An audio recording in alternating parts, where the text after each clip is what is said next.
One might say that art is entirely subjective, and one could also say that science is its opposite, a field built on objective, observable data. Our next genius has spent time in both of these worlds.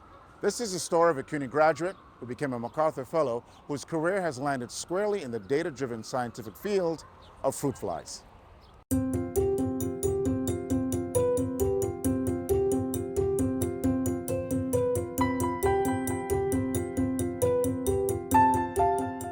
The name of my lab is the Lab of Neurophysiology and Behavior.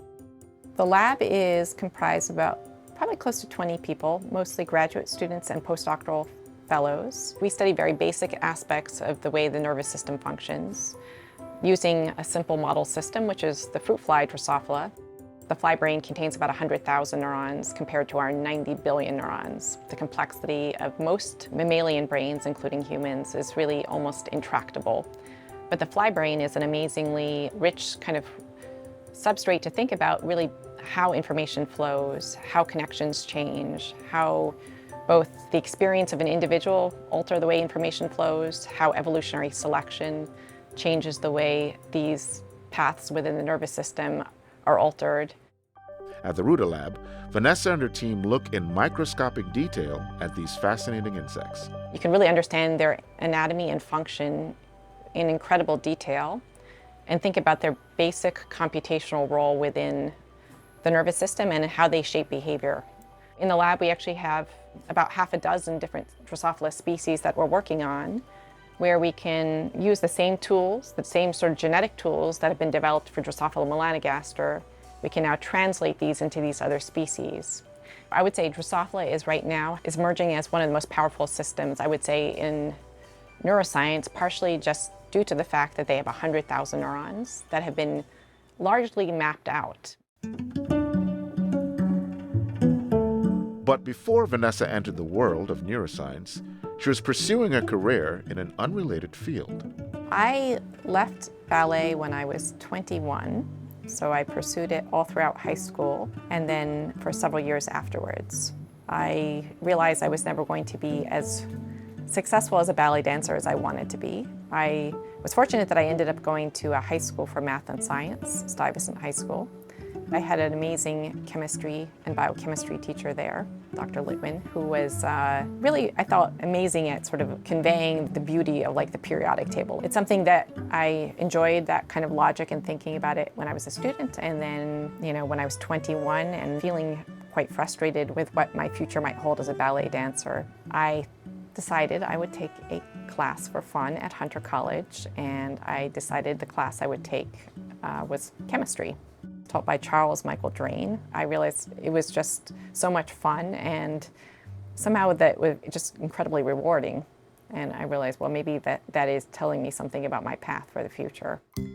Vanessa shifted into the objective, data-driven world of science. The ballet world is very subjective and very challenging. After I took that one class, I was like, I should probably make a transition. And I enrolled in Hunter full-time. As a chemistry major, Mike Drain had just opened his lab and was looking for undergraduates to work there over the summer. And so I started working, doing kind of organic synthesis in his lab. I would say there are several things I would take away from my experience at Hunter College. It's an amazing school for opportunity. The student body is so diverse that even somebody who already tried to have a career and kind of had to fade out of it, which was where I was coming in, who was slightly older, I would fit in perfectly well within that student body, that diverse student body. I met many colleagues who, had other jobs, had to take care of their families. It was not an easy road for them to get an education there, and yet they were still making it work, and I think that was something I really had a strong imprint on me.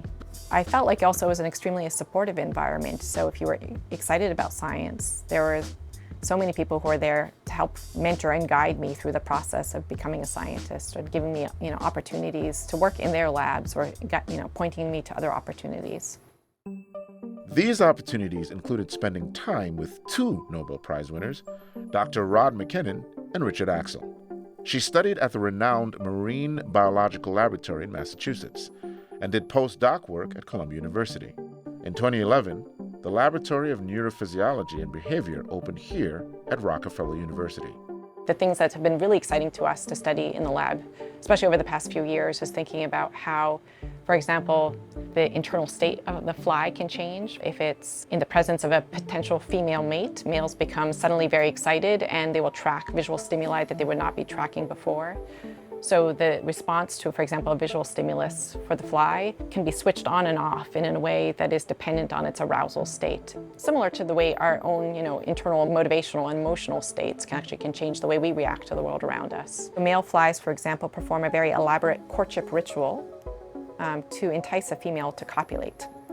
And it consists of him basically pursuing the female for many minutes and singing to her by vibrating his wing to generate a courtship song.